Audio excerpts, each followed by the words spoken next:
नमस्कार. मी गेल्या व्हिडिओमध्ये सांगितलं होतं कर्म आणि पुनर्जन्माचे रहस्य. हो, हा विषय खूप मोठा आहे. कारण जेव्हा आपण कर्माचं बोलतो ना आणि पुनर्जन्माचं, हे एकमेकांशी जोडलेलं आहे.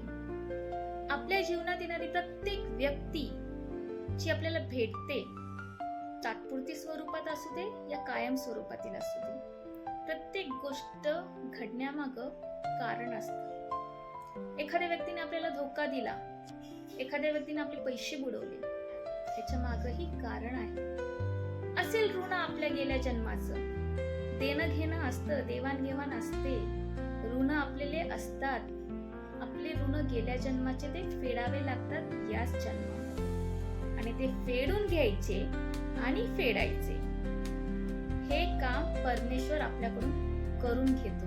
मग आपली इच्छा असो या नसो, ते घडवून आणायचं काम हे परमेश्वर करत असतो. म्हणून आपल्या संगती जे काही होतं, जे काही घडतं, ते एक्सेप्ट करायला शिका.